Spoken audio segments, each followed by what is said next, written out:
The Pittsburgh Penguins' top 6 and top 4 defensemen have been elite so far in the first 4 games of the season, but the bottom 6 and the bottom 2 defensive pairing is really holding them back. Maybe it's a bit of an overreaction to already give up on them so early into the season, but something in there's not clicking right now. So far, through the 4 games, only Lars Eller has a point in the bottom 6, and that was on an assist on the very first goal of the year by Brian Rust. While they haven't done anything offensively, they haven't been completely horrible defensively, but when they step on the ice, you just know that there's going to be no offense produced whatsoever. Last night against the Detroit Red Wings is when we really saw the bottom pairing of the defensemen really have issues. They were on the ice for at least 2 of the goals, I think maybe 3, and then after that, Chad Ruhwedel was benched for a large part of the third period, if not the entire third period. With all that being said though, the Penguins are very cap-strapped right now, but they do have a little bit of flexibility, and they do have a lot of depth in the AHL, and I think it's time to start using it. This summer, we saw Kyle Dubas sign a bunch of guys to a bunch of contracts, so we had the depth, and we were able to swap out bottom 6 members if something wasn't working, and I think it's time to do that already. On top of that, the Wilkes-Barre Scranton Penguins can't even play all the players that they have currently down there on contracts because of the veteran rule. Currently, the AHL only allows a team to have 6 veterans in the lineup, and the Penguins currently have 8. So that's why we saw the trade of Mark Friedman to the Vancouver Canucks, because he was taking up one of those spots. But as of right now, there's still 2 of those extra spots that need to be filled. But also, speaking of the Mark Friedman trade, the Penguins also got Karel Plastic in that trade, as well as Jack Rathbone. But on top of that, Karel Plastic was placed on unconditional waivers, which means that his contract will be terminated, and the Penguins end up freeing up a contract slot, which they can use to sign another player, or they can make a trade and it'll be easier because they don't have the limit of contracts. The third line really looked like it had potential in the preseason, but since the season's actually started, they've looked like a bunch of nothing. Drew O'Connor looked amazing in the preseason and training camp, but the issue with him is that he needs a fast center to be able to thrive in the NHL. Lars Eller currently isn't that anymore because he's older and he's gone a step slower, and that's something that's really hurting them right now. On top of that, Jansen Harkins, that they got from the Winnipeg Jets waivers, has also taken a bit of hit in his speed, and it's something that's really hurting the team right now. Both of them would be better fitted as a 4th line members. But the issue is, if they move Ehlers and Harkins down to the 4th line, then that means we're going to have to elevate Jeff Carter and Matt Nieto or Noel Acciari up to the 3rd line. Out of all the players in the bottom 6, I think Noel Acciari could be pretty good on the 3rd line. We've seen him in the past that he does have a little bit of offensive upside when he's been on other teams, and I think that's something if they can really push for it and unlock in him, it'll be really helpful for the bottom 6. It would kind of suck to be traded this close to being signed to their contracts, but I do think the bottom 6 just needs some reworking. I think Sam Poulin from the Wilkes-Barre Scranton Penguins would be the best option for a 3rd line center right now. He would bring some youth into the lineup and bring a little bit of speed, which is something that Drew O'Connor could really play well with, and they played together down in Wilkes-Barre. Either that, or maybe go out and acquire a 3rd line center from another team. Danny Sherry on Twitter today just commented it and said he would wish that the Penguins would get Nico Sturm, and I think that would be a good fit for the Penguins. But outside of the center position, there's still a bunch of other guys they can still pull up from the Wilkes-Barre Scranton Penguins. You got people like Colin White, Vinny Hinostroza, Andreas Johnson, or even Alex Nylander to help inject some offense into the bottom 6. I know none of those people that I just mentioned had too impressive of a training camp or preseason, but I do think giving them a shot in the NHL might help get them restarted and really help them kickstart their careers back to where they were supposed to be.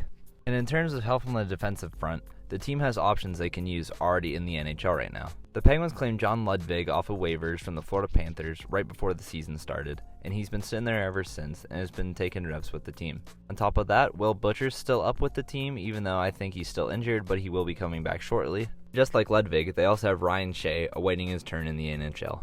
Either of these 2 guys could easily slot in, and it wouldn't change anything with the salary cap because they're already counted on the NHL cap hit.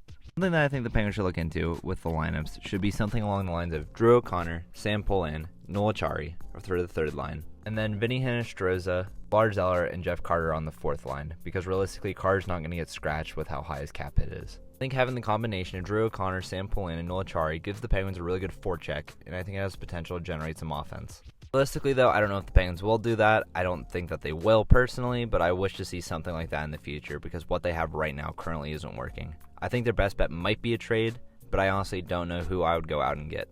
Even though things look very doom and gloom for the bottom 6 right now, let's talk about some positive things that the Penguins have done so far through the first 4 games of the season. Through the first 4 games, the top 2 lines look absolutely amazing. Evgeny Malkin's having a really resurgent year at age 37, and it's been fun to watch so far. His goal last night against the Detroit Red Wings was amazing, from an amazing pass from Riley Smith. Those 2 already have great chemistry so far, and it's been amazing to watch. On top of that, Chris Letang's been thriving, have a little bit more of a drawn back role in the team. Instead of being the power play 1 quarterback, he's now the power play 2 quarterback, and this frees him up some time to play on the PK as well, which really helps. The combination of him and Ryan Graves has been pretty okay so far, but the combination of defensemen that have really been shining is Marcus Pettersson and Erik Karlsson. Marcus Pettersson is really off to a really solid start this year. Noted goon Marcus Pettersson already has 2 fights this year against Dylan Larkin and Tom Wilson. The dude may be skinny as can be, but he never backs down from a fight, and that's something that I really love. He's been really solid defensively so far and has been a perfect pairing with Erik Karlsson. Erik Karlsson has been just as advertised so far. He has a little bit of his stalwarts on defense, but his offense is so amazing. We saw him really take over the game against the Washington Capitals, and then last night in the Detroit Red Wings, when the Penguins were trying to make a comeback from down 4-1, Erik Karlsson was the whole driving force of that comeback. Yes, they still lost the game, but at one point they did have the game up to 4-3, and it looked like it was so close to going into another overtime game like last year. He's been amazing to watch, and I still can't believe that he's a Pittsburgh Penguin at this time. I think he has the potential to have a really another solid season this year, because he already is over a point per game with the Penguins so far. Especially if they can get the power play figured out, Erik Karlsson's going to be drowning in points. The power play's only had 1 solid game so far against the Washington Capitals, and besides that, they haven't scored in any other game. Another thing that the team's improved on from last year is that they're able to actually hold onto a lead a little bit in the third period. Short of the first game of the season against the Blackhawks, it looked like they had the same issue where they were just blowing the 3-1 lead. But actually since then, they've been pretty solid with keeping a lead when they've had it into the third period. And that's something that I really like watching, because watching that last year was so frustrating. When the team's playing their A game, they play a really good lockdown period in the third period with the lead. And that's something that's going to be amazing to watch if they can just get a little bit of offense from their bottom 6. The top 6 can carry a lot of the offensive load, but the bottom 6 just needs to be able to chip in every once in a while. And that's something that's desperately needed. We've seen that already so far. Watching this team this year, though, has been really refreshing, especially compared to the years that we've had prior to this one. Even though the bottom 6 has their issues, I'm confident that something will get figured out. Last night on the broadcast, Dubas was interviewed by the TNT crew, and he even mentioned that the bottom 6 was a work in progress, so I do think we're going to see changes coming to that very soon. I have no idea what those changes are going to be, but I think it's going to be really fun to watch once Kyle Dubas figures out what he wants to do with the bottom 6. The trade deadline this year is going to be really fun to watch, and watch him pull off some more wizardry. Let me know what you think about the Penguins so far in the comments below. I really want to know your thoughts and see where everyone else is feeling with the team so far. Sure, it's only 4 games into the season, but hey, it could be worse. If you made it this far into the video, please drop a like. It really helps me out and helps push my video into the algorithm more. Subscribe to the channel to stay up to date on everything NHL. I make shorts every single day, keeping you up to date with everything that goes on in the NHL, and I also upload these longer form videos 2 times a week at least, sometimes 3. Thank you so much for watching this video, and I'll see you in the next one.